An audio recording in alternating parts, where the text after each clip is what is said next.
Hello, everyone, and welcome back. It's the Full 40 with Chris and Rob, part of the Stay Tuned Network, brought to you by Nova Insider. We're back after a 2-0 week, beating Creighton, avenging the loss against Creighton, winning a trap game at DePaul. Love it. 2-0 week. We're now on a 4-game winning streak. Rob, how you feeling? I am feeling good. I feel like we missed an opportunity to be the Backwards Hat podcast this week, and I wish I would have gotten that memo ahead of time. I could easily solve that by turning my hat around, but I'm committed to the look now. Seems like a very easy solve. I'm committed to the look, so I'm sorry. We've missed the opportunity. But hat look aside, I am also excited for the week. Coming off of 2-0, feels good. What does that give us? 4 wins in a row, so starting to feel a little bit better. Thing I'm most excited about, which we'll definitely get into, is the rotation. But good God, DePaul is such an absolute dumpster fire. It's such a nice arena too. What a waste. Maybe we could take their arena and just move it to Villanova. Anyway, DePaul is not a dumpster fire in the first half, but we'll get into that. Whatever. Yeah, that's a whole very dumpster fire. Again, I would normally ask you what you're drinking, but I think I just saw you having a sip of coffee. I have a fun Christmas coffee. I'm doing belated Christmas at Nicole's family's place this weekend. So if you're watching on YouTube, it looks like Rob's in a studio because his father-in-law is in a band. So there you go. That's true. I look super professional. I've got like sound insulation over here. If only the quality of the podcast matched the quality of my surroundings. But yeah, I was hoping that you brought your little like accordion divider with you. Oh, that would have been good, but no. I am also having a cup of coffee. I am in the middle of dry January, and needless to say, this weekend got tough. It was easy. First of all, it was easy for the first few days. After kind of the drinking fest that is the holidays. But yeah, man, it got tough this weekend. I was like looking for a beer during the game yesterday. It was tough. Well, just as a shout out to our fans, I will not be doing dry January. So with this podcast aside, I'm going to step my game up and I will commit to our fan base that no matter our recording time next week, I will be drinking whiskey. 9 a.m., 8 a.m., I'll make it happen. That one's for you, fans. Rachel's never going to let you do 8 or 9 a.m., so you're fine there. So you're probably looking at a 10 a.m. podcast. I mean, still 10 a.m. I'm old. That's pretty early. So we'll rock and roll. All right. It's Sunday, 10:30 in the morning, coming off of the DePaul win yesterday. Good week for us. Let's dive into the Creighton game first. So we played Creighton on Wednesday night at the Finneran Pavilion. Coming into that game, we both felt like this is a good revenge game. Turnaround was quick. We're playing a lot better coming off of wins against Xavier and Seton Hall. Had some time to get our legs back under us. A couple practices throughout the holiday break, yada, yada, yada, etc. It felt like a good game to get right. And boy, get right did we, because did we? Oh, God. Get right, we did. Oh, my God. So fucking Yoda, get right, we did we? Anyway. That was a pretty good impression. That was probably your best impression of the entire podcast ever. Thank you. I'll take that one. But it was a great game. Obviously, we blew them out. 34-point victory. A couple people on Twitter were asking, is that the biggest turnaround from losing by 20 and winning by 34 ever in the Villanova program? That title belongs to the 2016 team versus Oklahoma. But nevertheless, a 54-point turnaround was quite intense. It was a much differently played game. We brought heavy intensity throughout the entirety of the game. We bodied them down low to get a lot of rebounds. Again, rebounding was the name of that game. We totally silenced Kalkbrenner, who did a number on us in the first game between us and Creighton. And some would say we blocked his cock.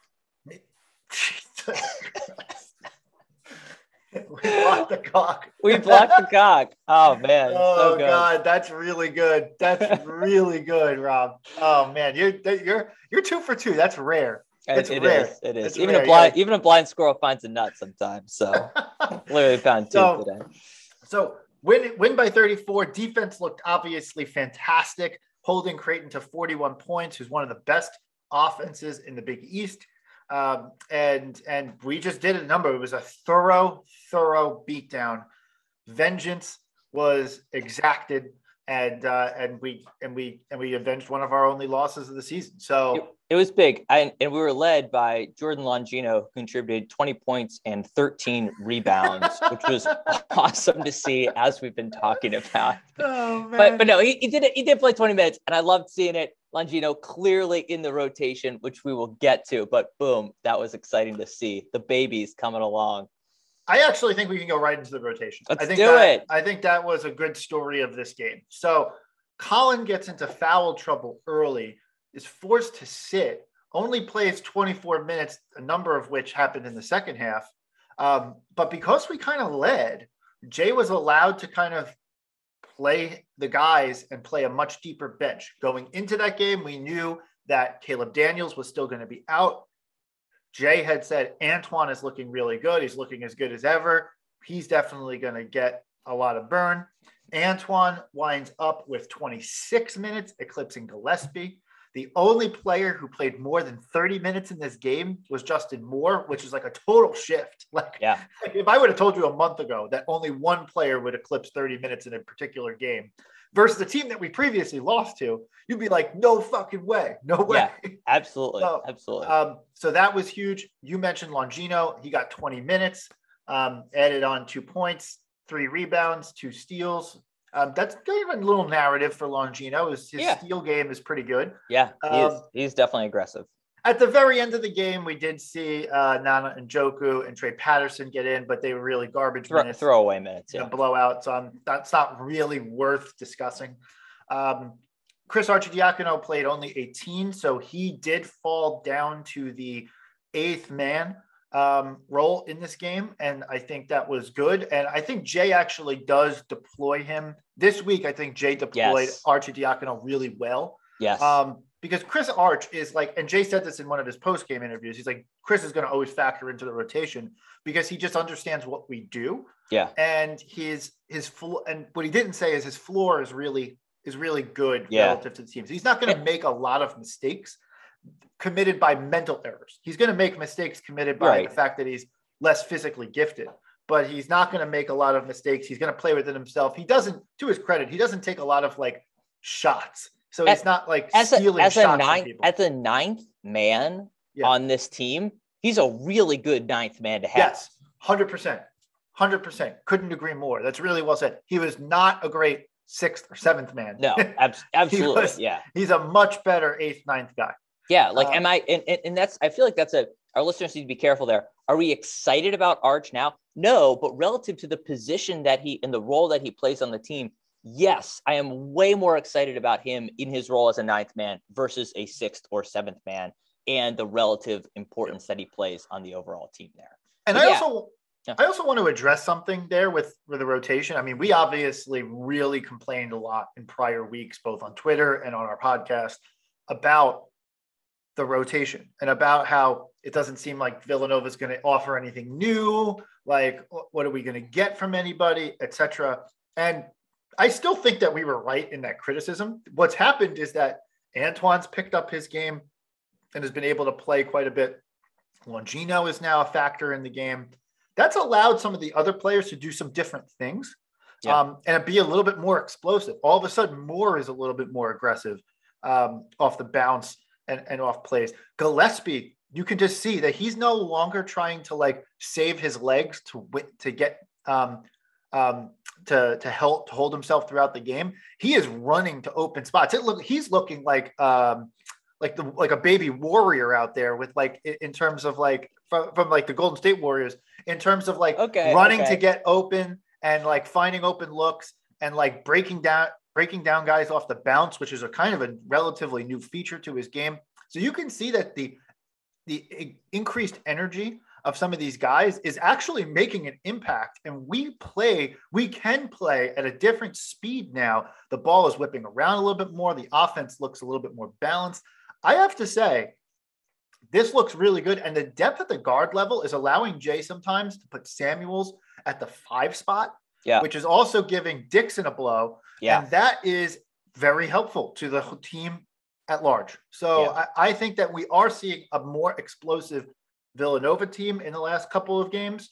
And I would say that has a lot to do with the rotation changes. Yeah. The team have one feel thing and one stat thing. From a feel perspective, I think you articulated it really well. The team just feels different watching them in the past 2 games with the rotation that we have than they did for the duration of the season. It's different looks, it's different players. And I really like the point you made on the guard play. It is clear, as it should be, we are very comfortable with the ball in Antoine's hands. He's being used to complement Gillespie or Justin, bringing the ball up the floor. He's an easy outlet there, and it's helping direct the offense. So I think that has been a huge shift for us. You can feel it when you see it just from a casual perspective. And then from a numbers perspective, we had obviously been harping on it. It fits with us. We didn't actually look up the stats, but they mentioned the stats during the game yesterday during DePaul.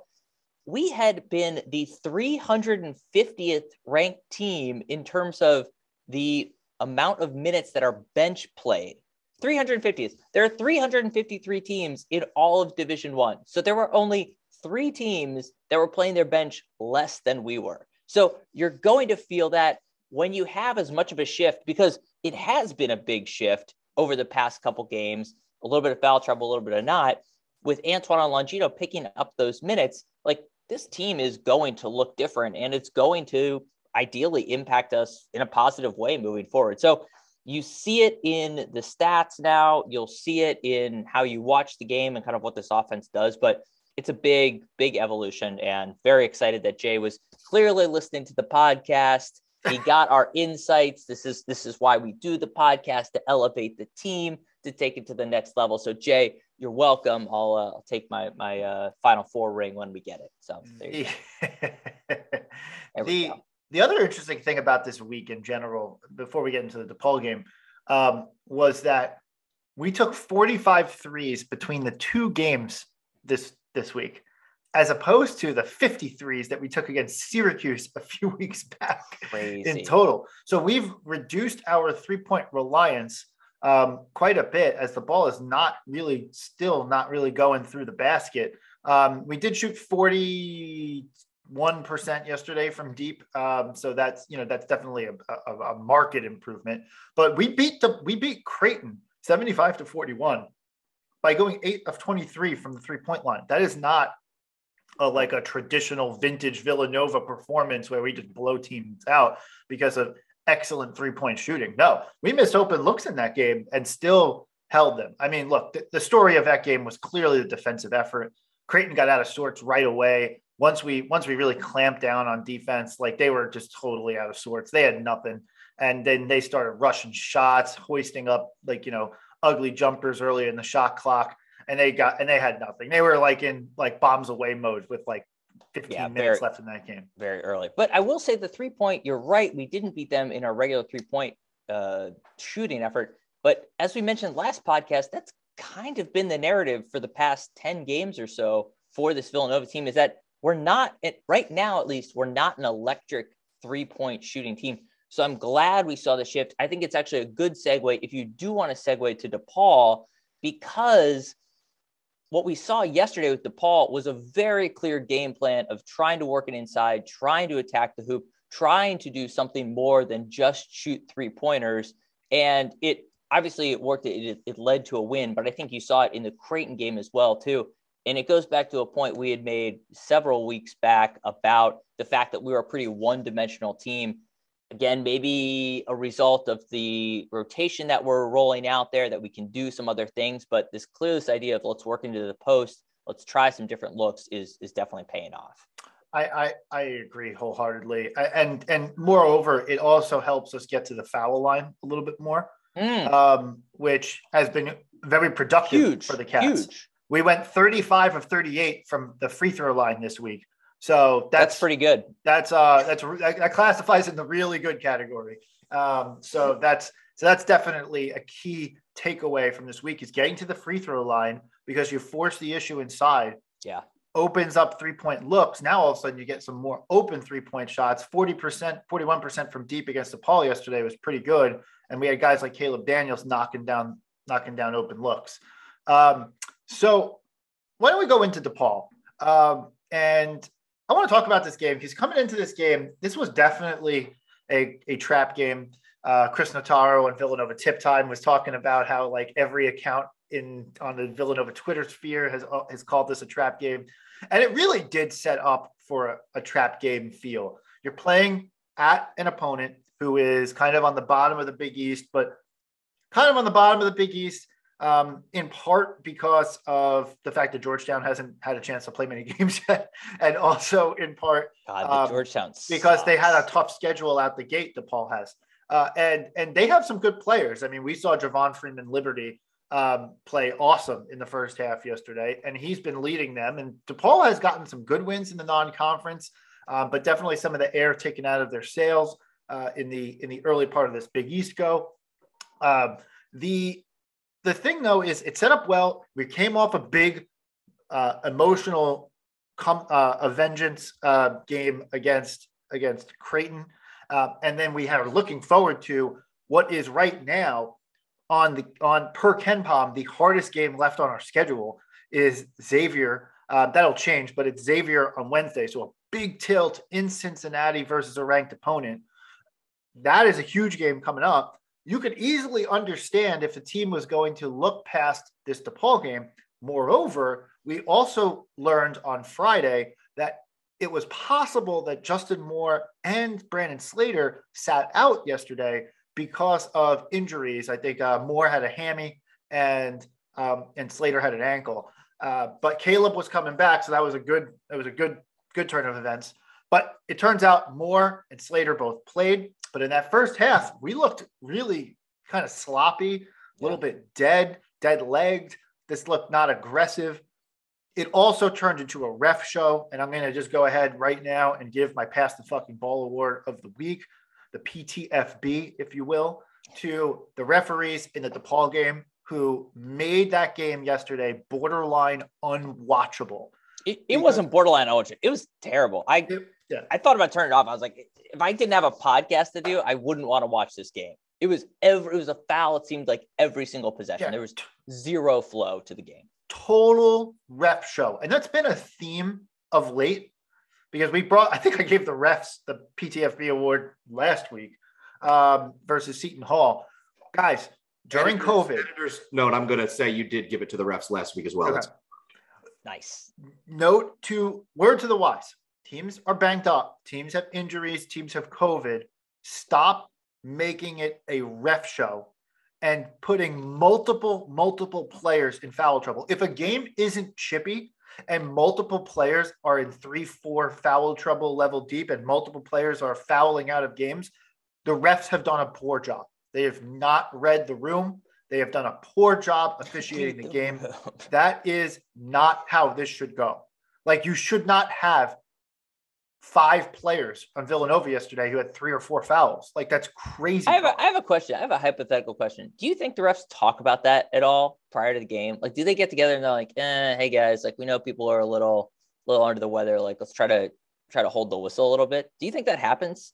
They should. They should. They absolutely should look at the situation and say, we don't want to get too disruptive. If the game is chippy, by all means, blow the whistle a lot to get the game under control. That I expect the refs to do. If the game is like there's some pushing and shoving, it looks like there's a little bit too much action going on with like the elbows and the push-offs and whatever. That wasn't the case. Like, it was a physical Big East game, but it wasn't like this. Like, it wasn't like this game that needed the refs to control the atmosphere of the game. Like, you were going to get a technical foul somewhere along the lines or a flagrant somewhere along the lines because people were being overly chippy. No, it wasn't. It was a hard-fought game that did not require all of the fouls that were called. And you could tell on DePaul drives in particular, they were anticipating fouls to be called. And the whistle just came out right away. Oh God, there was a lot of people, there's a lot of bodies underneath the rim. So therefore it must've been a freaking foul if the ball didn't go through the hoop. It was crazy. And it just really disrupted the flow of the game.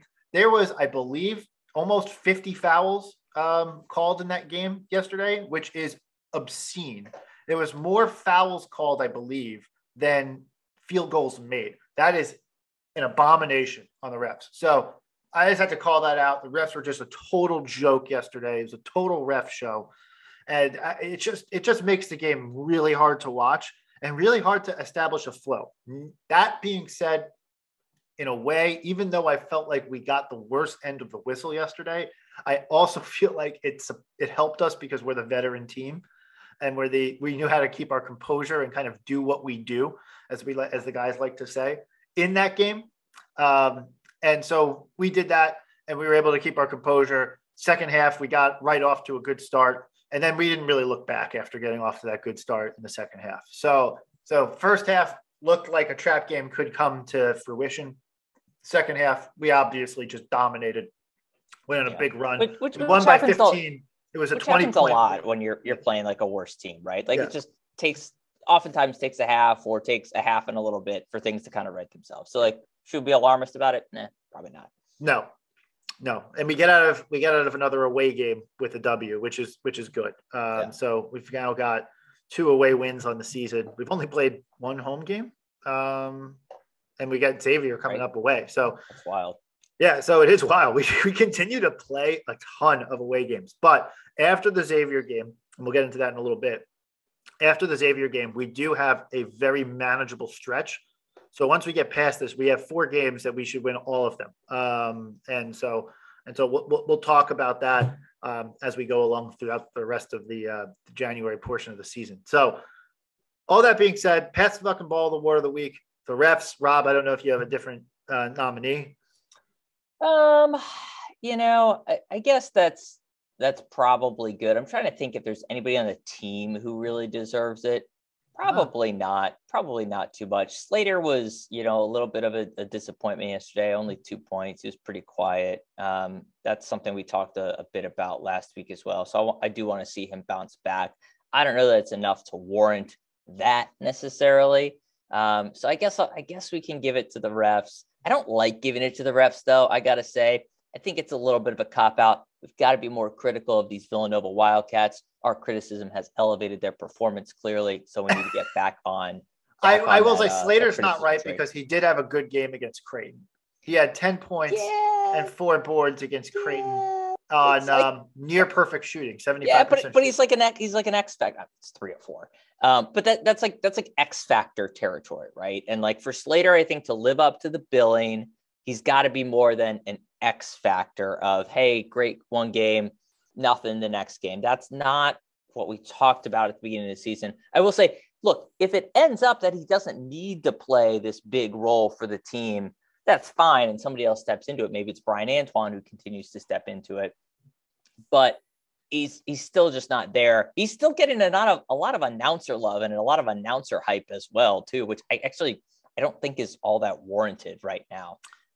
So anyway, I won't necessarily give it to him, but whatever. I don't think he deserves the PTFB. He didn't make like a ton of mistakes. Yeah. He didn't create bad situations for us. Right.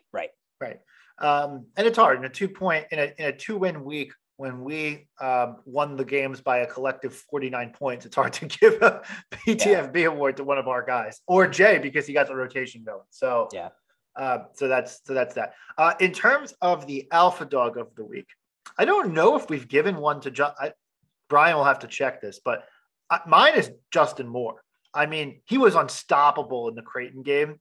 And like, I think I tweeted at one point in time, I was like, hey, if I was Greg McDermott, I would simply tell my team to guard Justin Moore. Yeah. Because he was just getting whatever he wanted, especially early. I think it was early in the second half.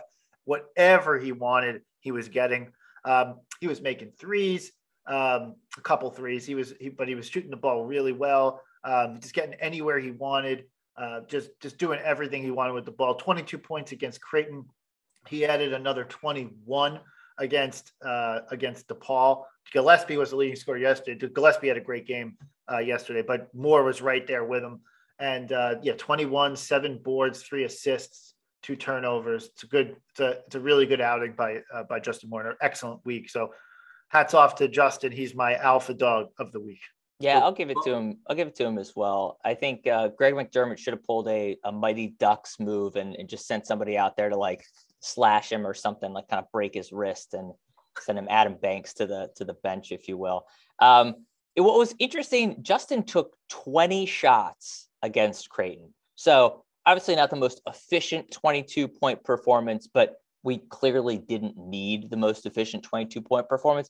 One of the things I found to be absolutely shocking was in the DePaul game, one of the announcers mentioned that Jay has called for Justin to be more aggressive, as we had as well, too. So again, Jay clearly listening to the podcast, which is great to see.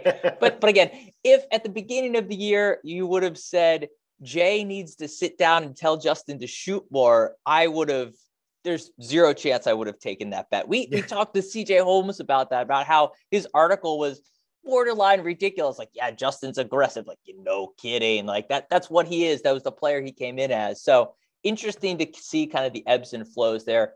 Like to see the aggression coming back. Like to see him being a smarter takeover guy, if you will. And I think it definitely bodes well. He was also, he was trying to work it inside, work it down low as well this past game against DePaul. So hats off to Justin Moore. He was far more efficient against DePaul. He was 5 of 10 with his 21 points and 8 of 9 from the free throw line. Just so good, adding 7 rebounds against them too. So I think he's got to get it. Colin obviously has a terrific game, but Justin, hat tip for you. Frontward facing hat tip. So both you and Rob selected Justin on episode 4 this year. Oh, okay. You'll have another unanimous one. Okay. All right. Good to know. Thank you for the clarification, Brian.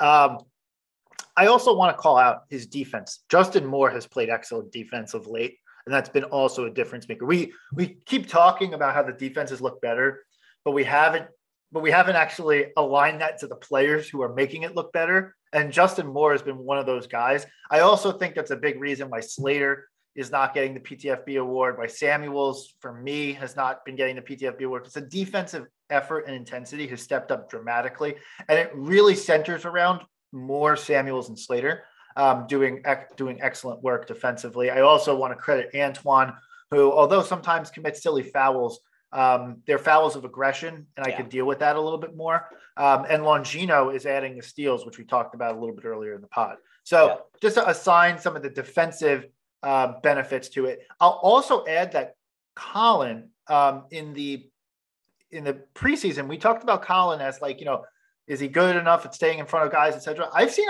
a lot of improvement from Colin on the defensive end this year. And I actually think that that's leading to the reason why our defensive prowess has increased dramatically. We are now top 25 in terms of defensive teams in the country. And that has a lot to do with Colin. We talked about coming into the season how we were like number 60 and how that's not going to get it done, that you need to be in that top 20, 30 of teams defensive efficiency.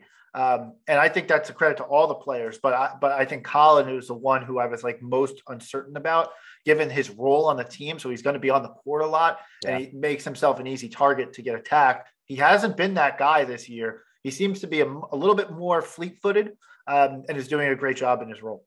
Yeah, no, it's the defenses definitely seem to come a long way. I like what you mentioned about Antoine. I like what you mentioned about Longino. The gamble a little bit. Longino, I think you can see him act like how much he's actively learning and improving on the defensive end game by game, which should be no surprise, right? We've talked about this with other players. I remember us talking about this with Javon Quinterly a couple years back. Like, getting game run is different than getting practice run. So as you see Longino start to get on the court more, you're going to see him make better decisions. He's already he learned his lesson from a few games ago where he picked up 4 fouls in like 6 minutes or whatever it was, some crazy stat like that. He's going to continue to gamble. I think that's like, frankly, part of his role. Like, he seems to be pretty quick, pretty athletic. And like if he picks up a couple quick fouls, it's not that big of a deal, right? Like, we want him on the court, but he's not as integral part of an offense. So he can take some of those chances, which is nice. So I'm liking that. I'm liking how quick Brian Antoine is. He's still a little too quick, I think, for his own good. But yeah, he is a little too quick for his own good. I agree. He'll get used to that too. I will. One quick note too. Brian Antoine, for whatever reason, his name's quite easy to pronounce, right? Brian Antoine, straightforward. On multiple games now, the announcers have been like, Brian Antoine, and I'm like, Antone. Yeah. what? I do have to. Really straightforward. I do have to call out our buddy, and he's a good friend of the podcast, and I believe everyone should watch his show, Chris Nataro and Villanova Tip Time, who calls him Brian Anton, which is just funny. Guys, it's Antoine. It's Brian. It's not hard. Antoine. It's not hard. Not hard. It's really not. It's been the same throughout his long journey at Villanova too. So come on now. Oh man, it's good. It's really bad. It's really bad. It's not even Arcidiacono. Come on. Yeah, I know. The thing is, Arcidiacono, you've had like 8 years to pronounce Arcidiacono. So I know. Real quick, we have to give the Shaq Fit Man Play of the Week.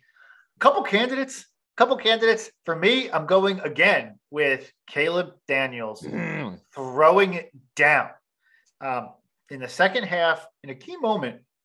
It was the one moment of the second half where they started to chip away, mostly at the foul line, at what had really ballooned up to an 8 to 10 point lead for a good chunk of the second half. And it got down to like 5 or 6. Yeah. And Caleb caught a great screen from Dixon, I believe. He kind of sealed the guy out. And Caleb drove it right to the rack, jumped up, 2-hand flush, just absolutely crushed the dunk. And it kind of like gave the team a little extra boost. And then from there, we never really looked back. That was like it. That was not it wasn't like a dagger, so to speak, but it was a momentum dagger. It was a key pivotal moment. It stopped the tide that they were starting to get a little bit of momentum, and we got the game back in control with that. And then again, as I said, we never looked back after that. Yeah. I think the other nominee that you have to consider is Eric Dixon, also against DePaul. I really love this play, and I'm hoping. We've seen a couple things that show you flashes, I think, of what Eric Dixon can do. The selective three-point shooting. He's clearly a capable three-point shooter, but doesn't do it often. And selectively, he's made a few of these quick steps to the hoop because he's not a slow guy by any means, and he has a decent handle. So he made it quick. He took advantage of the open lane and just threw down a nice one-handed, like power back, boom, like little tomahawk action. Real nice. Just love to see it. I think it just gets you more excited about Eric Dixon. Ultimately, it does not get my Shaq Fit Man Play of the Week. I think Caleb does get the nod, as you outlined. But I think it's important because those two key components of Eric Dixon's game are two things that if I'm Jay and I'm Shaq, over the summer, I say to Dixon, look, we're going to slim you down a little bit more. And there are two things you need to do. Keep working on that handle and just get ready to let the ball fly from 3. Because next year, I want to see Eric Dixon as Omari Spellman light physically and light skill-wise. But that's my goal. Funny that you bring up Omari Spellman. I actually looked at this yesterday. I wanted to do like a little Twitter analysis. I was starting to pull down some of the data from the games. Unfortunately, I looked at the first 14 games of the season from Dixon this year. And from Omari a few years back. Yeah. Omari had like a 27-point explosion early in that season. Yeah. But he also, if you remember, took a little bit of time to come along in that season. Then he got really, really top end good. Yeah. But I looked at him and I was like, is Dixon like playing like Omari right now? It's not. Dixon's averaging about 8 and 6. Yeah. Omari had 10 and 8 for the whole season. Yeah. But that 27-point explosion early in the season was like critical. And it really outweighed his averages. You take that out, they're actually not that far off. Interesting. But I didn't feel like doing all the work. I like it. Yeah. I was like, I could do this, but I don't want to. That's perfect. I had a good idea, but I didn't fully execute on it. Yeah, I had no interest in fully executing on it. But it does ask the question. I think Dixon sometimes looks to pass and handoff from deep a little too much. He gets open sometimes, and I'd like to see him tee it up. I do he can shoot the 3. He's got a good stroke. If he misses, he misses. I mean, it's not a bad possession if Eric Dixon shoots an open shot. That's not a bad result.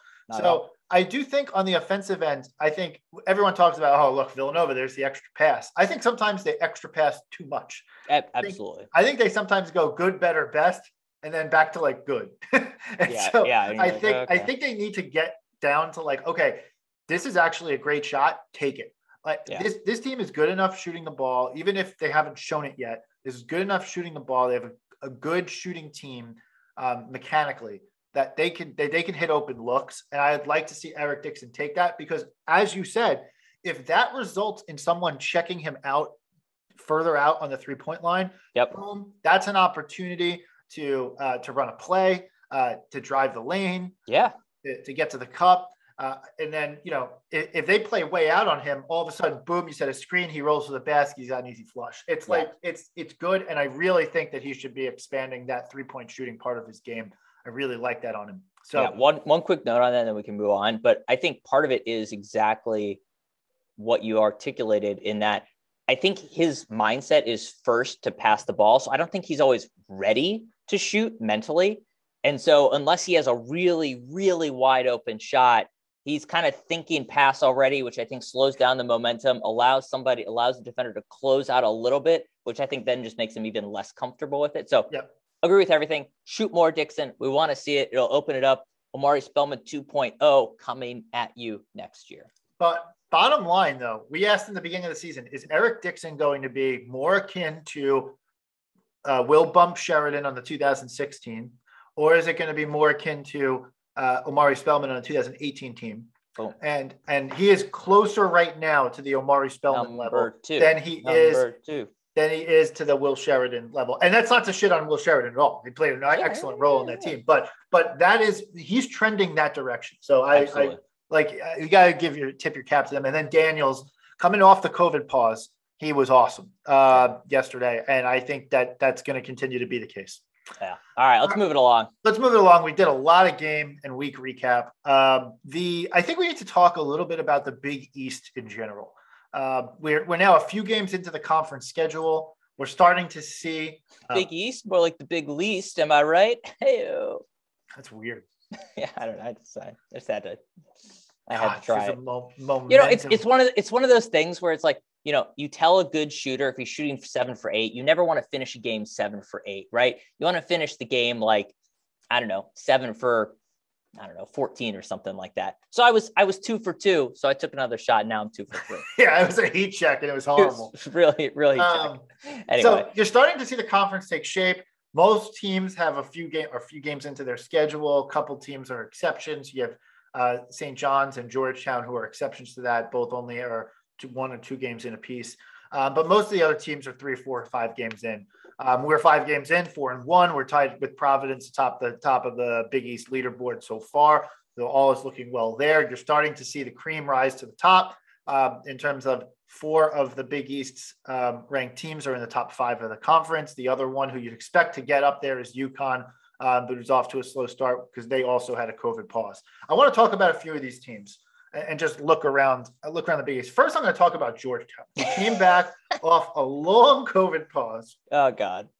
To get absolutely obliterated at home versus Marquette. Absolutely annihilated to the point where Patrick Ewing said after the game, he said, John Thompson would be rolling over in his grave right now. That was a quote. He said he's got to be so mad up there. Georgetown sucks. Okay. Terrible. They are so bad. And it's truly an abomination. It's disgraceful. It's terrible. I cannot make sense of it. Ewing, in my mind, actually seems to be a decent enough coach, but I do have a theory on Ewing that I didn't have before. I think Mullen, I'm going to compare Ewing and Mullen. I think Mullen, when he coached St. John's, didn't give a shit. No, he absolutely did not. I think Ewing gives too much of a shit, if that's possible. I think Ewing is used to growing up in the old Big East under John Thompson, NBA, professional pedigree, etc. This guy knows how to coach. He knows how to run plays. He's a student of the game. He understands the game, etc. What he struggles with, I bet, is that his expectations are probably sky high, and you have guys with this kind of era of player with their expectations, with their you could say a little coddled, whatever it may be, however you want to frame that. He is overdoing it with these guys, and they're leaving the program in droves. So every year he's starting from scratch. This is a team that won the Big East tournament last year and looked good doing it. And they lost like 2 or 3 of those guys. Now, some to graduation, but Qudus Wahab is now on Maryland, who just fired their coach and transferred at the end of that season after he was a featured guy, one of the featured guys on that team. Yeah. So it's not just minutes. This is like there is an issue with the program.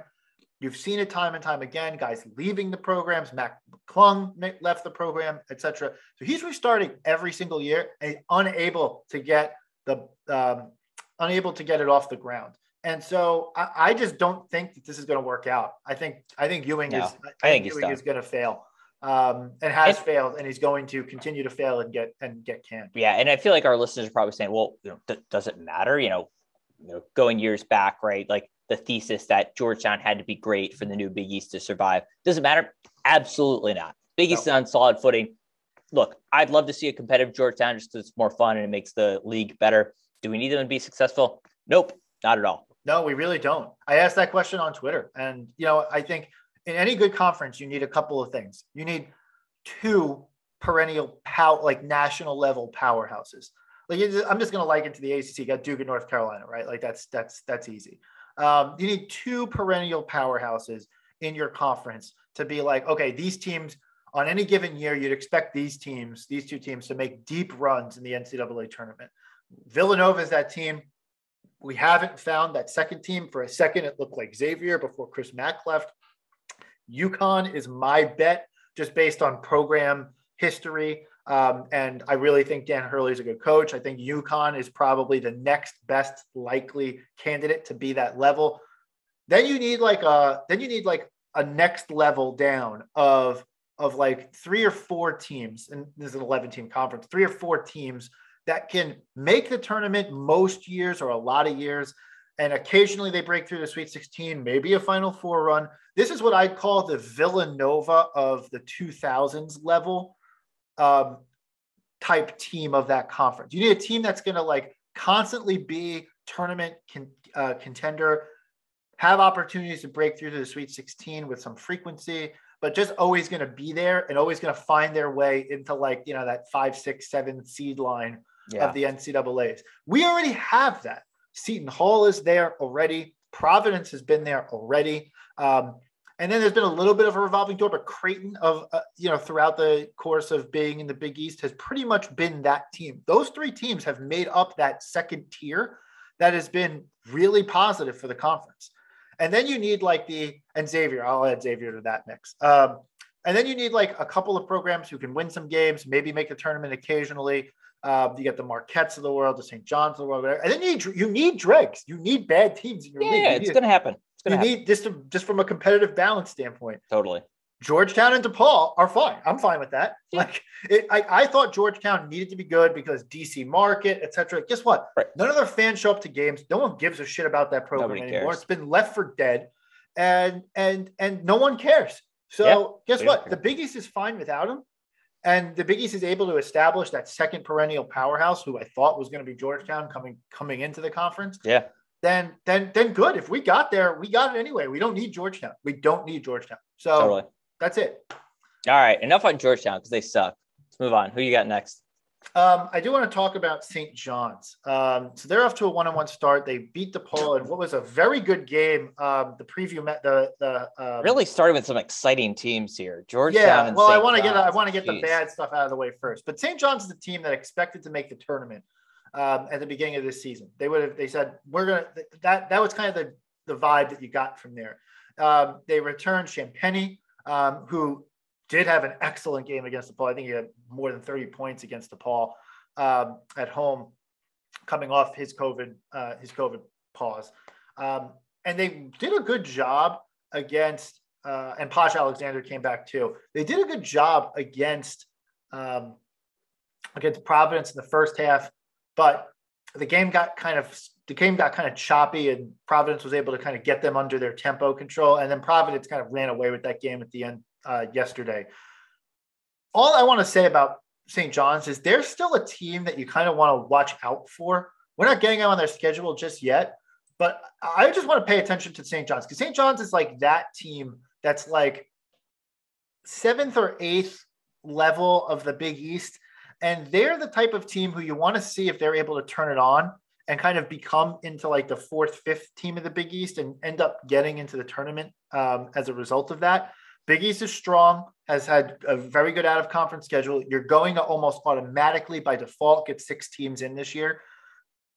St. John's is, I just want to point out, I just want to call that out, that I think you need to see St. John's turn it on. I think they might turn it on, but they have a lot of work to do. So let's just see. I just want to call them out as the team that just kind of got their season back started after a COVID pause. I just wanted to call that out. Yeah. All right. Let's talk about some better teams. Yeah, some better teams. So let's talk about UConn and Hall played an absolutely electric game. Oh my gosh, in so Newark good yesterday. Way better game than we did. I was like, did not want to watch our game at the beginning of our game because I wanted to watch the conclusion of the UConn. Oh, I didn't. Nicole was like, Nicole eventually looked up and saw that cry on, what's the term? I don't even know. Whatever. It was like, hey, turn back to FS1 to watch Villanova versus Seton or Villanova versus DePaul. She's like, why don't we have it on? I was like, because this is an overtime game against like 2 fun teams who played a great game. Like, let's leave it on. Yeah. And so we left it on. So Seton Hall gets the better of UConn in Newark yesterday by a score, I believe 90-87 in overtime. Yeah. Excellent game, really high level competition, very exciting game. They both teams played their hearts out. UConn's 1-2, but that 1-2 in the conference is a little bit of a misnomer for a couple of reasons. One, this was the first loss UConn has had this season at full strength. So they've had a lot of injuries. They've had some COVID. They've had a COVID pause. They've struggled to get guys back into, get guys back going. So they've had a little bit of a challenge, but UConn is 22 in KenPom and has a net ranking of 15. This is a good team. This is a good team that is going to very quickly rise to the top of the Big East. Once they get their sea legs under them and they get out of the stretch of the season. It was very funny though, listening to Dan Hurley, his press conference yesterday. He was like, we just got to win games. We were really good, but we got to win games. It's kind of like, yeah, that's kind of the point of basketball. Yeah. Like to be good. Yes. You need a track record, or to say you're good, you need a track record of winning, which they don't have. It's kind of the same issue that we had a little bit earlier. Now we're developing a little bit more of a track record there, but yeah, I agree. And I will say the point you made, while valid, that yes, they've had players out because of COVID, they've had injuries.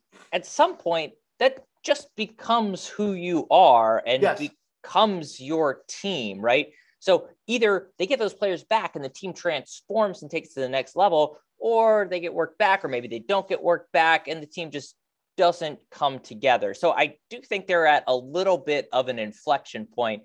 We are getting to the point, we're not running out of games, but it's kind of a put up or shut up moment in my mind at this point. Yes, I will call out a little bit of their schedule coming up. So they have an opportunity to get a little bit right.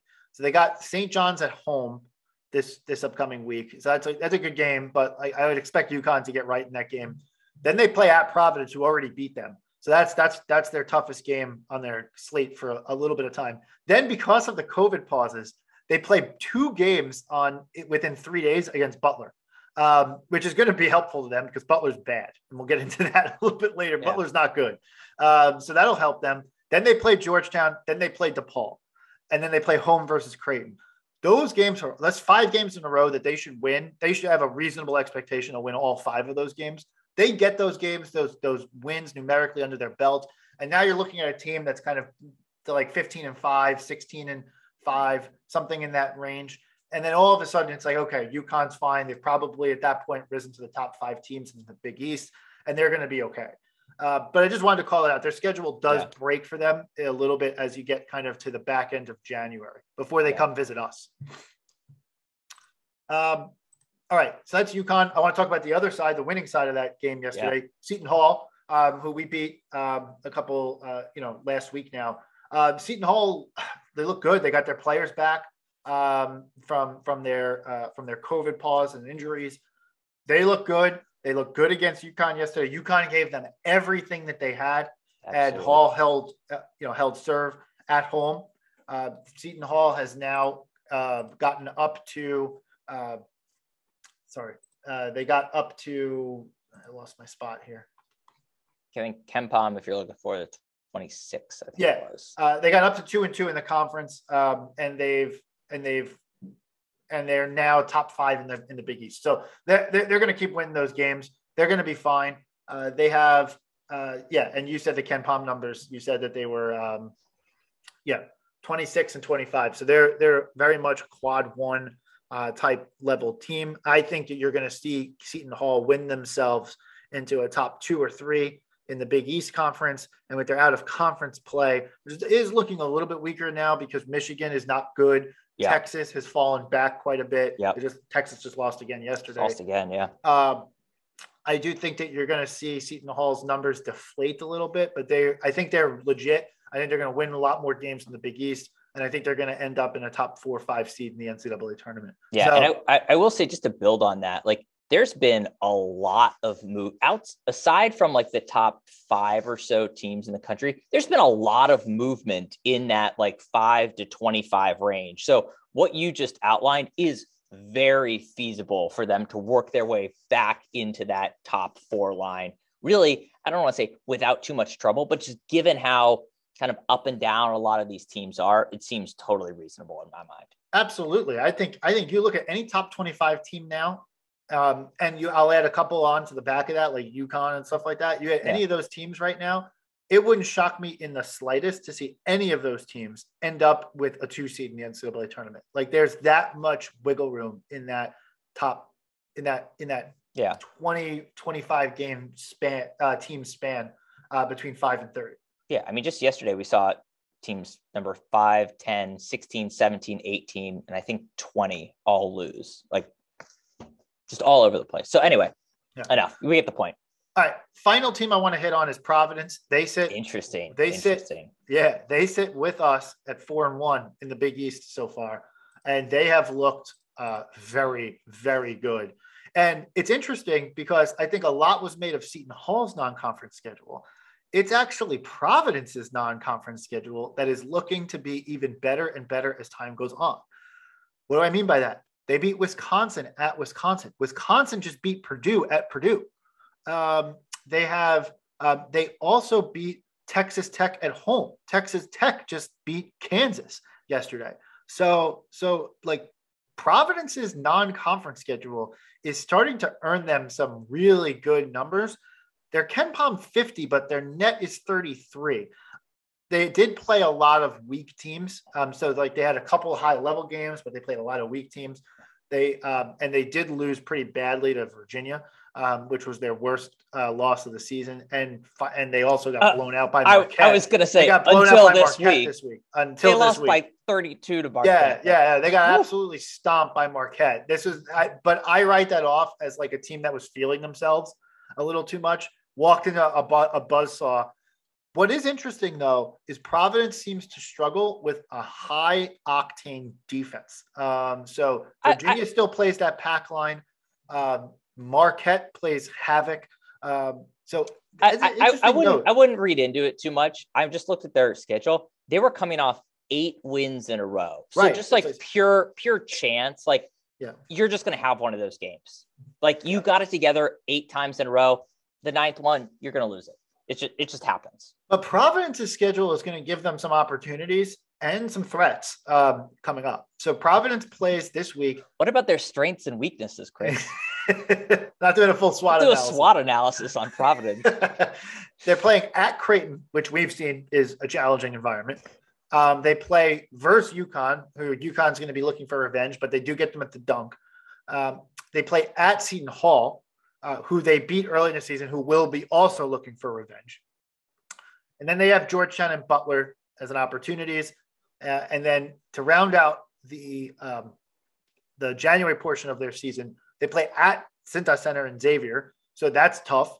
And then they play home versus Marquette, who beat them, who I expect Providence to get to flip the script on that game totally.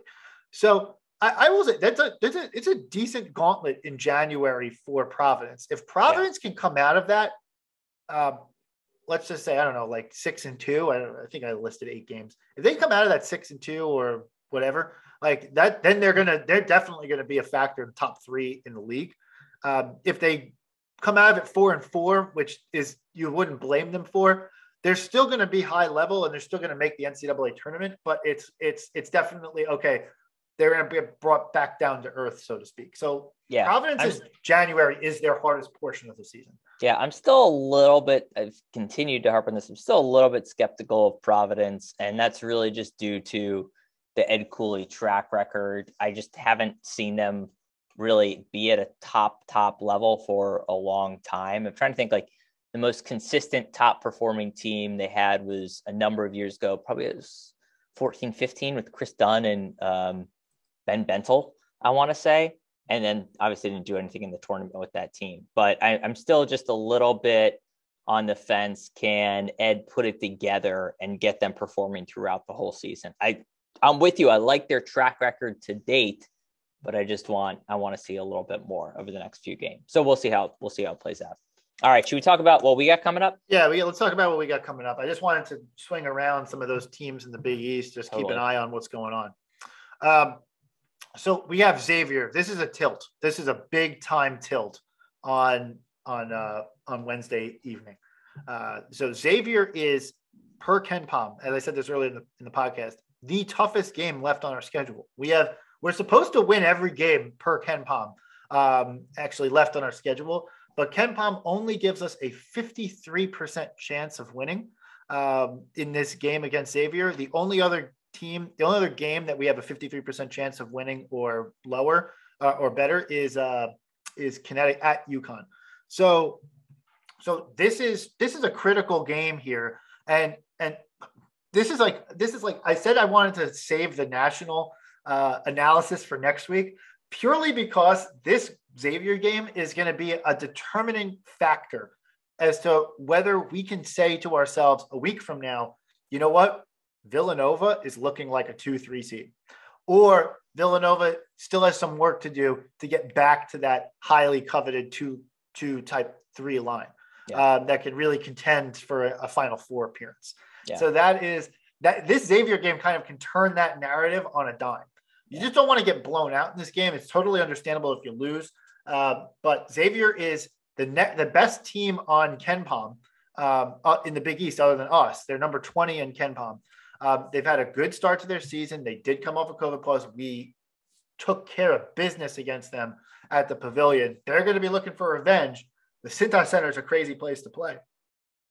I look at this game and I'm like, this is a big one right here and smack in the middle of this week. What do you think?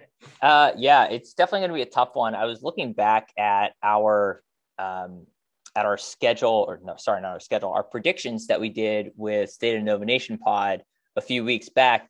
And both you and I at that point had predicted a loss to Xavier. For me, I think I'm still going to go with a loss at Xavier as my prediction, unfortunately. And I think a little bit of this just comes down to some of the momentum stuff that we talked about. We've rattled off 4 nice wins in a row. I do think it's hard to keep that momentum and keep that winning streak going for more than 4 games. Yes, I know we have definitely winning streaks that go longer than that, but that combined with the fact that we're playing at Cintas, it is a tough place to play. And the fact that we did just play them a couple weeks back, right? This goes back to the point that we made earlier in the season where we've got some weird kinks in the schedule where we play teams kind of almost like back to back. So we see them quite recently after we played them for the first time around. So I'm a little bit bummed that I'm gonna call a loss here against Xavier, but I don't think it's going to be the end of the world. I think our schedule after that ends up being pretty favorable, certainly as we look to Butler, but then as we look to a lot of the other teams coming up after that as well. I'd love to get the win. Don't get me wrong; it'd be awesome. No, I thought you wanted to lose. You wanted to, I mean, sometimes this team just needs a good loss to tell them to right the ship, and clearly. We need more criticism, as we've discussed, too. I'm feeling a little bit of that momentum thing right now. And I'm actually going to go with a win. Okay. All right. Revising the pick. I look at Xavier's schedule, and they have a good strength of schedule. But a lot of that is built on, whereas you look at Villanova, is built on the high-end opponents, like the really high-end opponents, like top-level stuff. Xavier has kind of feasted on like that, like second, third tier that'll like a lot of teams that will make the tournament, but like in that like 8, 9, 10, 11 seed range. Yeah. And they've won all those games or most of those games there. You look at their schedule. They beat Ohio State. That was probably their best win of the season so far. They beat Va Tech, who is Ken Pom number 30, but the ACC is just a mess. Yeah. I don't want to put a lot of stock in there. They lost to Iowa State and Villanova. Iowa State's a good loss. Yeah, like, Iowa it's State's a good loss. It's a good team. But point being, they lost their 2 best games on their schedule. Sounds familiar. Yeah. Yes. But the 2 best games on their schedule are not Purdue, UCLA, and Baylor. So It's, they've kind of feasted on the tier 3. And I don't mean quad 3. I mean like tier 3, like teams that'll make the NCAAs that aren't like expected to really go anywhere. There are a lot of teams that are going to make the first weekend and that's it. Yeah. That's kind of where I see Xavier's sweet spot is. This is a team that's going to make the tournament. They're going to win a lot of games in the conference. They're going to win the games that they should win. They're probably going to lose most of the games that they should lose. And so, look, we are slightly expected to win this game by Ken Pom. I actually see this playing out as like a tightly contested game for most of it. I think Villanova breaks away and wins by like 6 or 7 on free throws at the end of the game because we'll be holding like on to like a 2 or 3 point lead with about a minute left to play. So that's how I kind of see this breaking out. And I see the free throws being a narrative on next week's podcast. All of a sudden, we got our free throws right. Yeah. So that's kind of how I see this playing. I think Villanova is going to get this one. And then all of a sudden, you're going to see everyone talk us up again. Like, oh, wow, Villanova's got some big wins now. They've come off a good stretch of the season. Now, all of a sudden, Villanova's got a stretch of games that are very manageable. They should win all of them. We're going to stretch it out to, I think we're going to end up kind of being like, 9-2 in this conference before long, 10, maybe even 10-1 in this conference before long. And then boom, all of a sudden you're like, wow, okay, this is still Villanova's conference to lose and everyone else's to try and get, catch up to them. That's how I think I see this going. I am very high on this team right now. I hope you're right. All right. That's Xavier. We're not going to go into the individual players because we already played them. Let's talk about Butler, who we play this weekend. So Butler is just not good. They're not good. Hot or not, they're not hot. They're not good. And the benefit is that we don't have to play this game in fucking Hinkle Fieldhouse. So look, we get this game at home and look, here are some of the guys you got to know. You got to know Bryce Golden. You got to know Jaden Taylor, Chuck Harris, and you got to know Bryce Enzi. Like these are all guys who are key to their rotation and their lineup. So for their 5 starters, Chris, insight we're bringing you. Yeah, but like it's just not like they just like they're pretty balanced, but they're balanced in averaging 63 points a game. This is just like what I got to look it up. Like their Ken Pom numbers are 121 in Ken Pom and net of 138. This is a team that we should blow out by 20, 30 points, Rob. Yeah, no, it's they really don't have strong wins. They've got a bunch of losses on the schedule. There's not a whole lot that you can point to here as a Butler fan to say, yeah, we feel good about this team based on what we've seen to date. Like you said, they're balanced in kind of a bad way. They just have a bunch of guys who average around 10 points a game. They don't really have a killer at this point who's going to take it over and really kind of worries me all that much. This should 100% be an easy win, especially the fact that it's at home. I mean, this is a no-brainer. So, I would say worst case, we come out of this week at a 1-1 situation because there's just no way that we'd follow up a loss to Xavier with a loss to Butler. Just not happening. Like as much as they like to talk about the Butler way, which like whatever that means. Same thing Villanova basketball means. It doesn't mean anything other than it only means something if you're winning. Stuff. It only means something if you're winning. Yeah, exactly. And it means they like to put alums in head coaching positions. But aside from that, it doesn't mean anything this year. So there's nothing there that scares me. I like it. All right. It's easy 15-point win, I think. Yeah. Okay. Cool. Look, that's pretty much it. We're kind of in a basketball. We're kind of like in the thick of the basketball season now, which is good. Let's just hope for one thing. Let's hope Villanova doesn't hit this COVID pause because they've built a lot of momentum. That's true.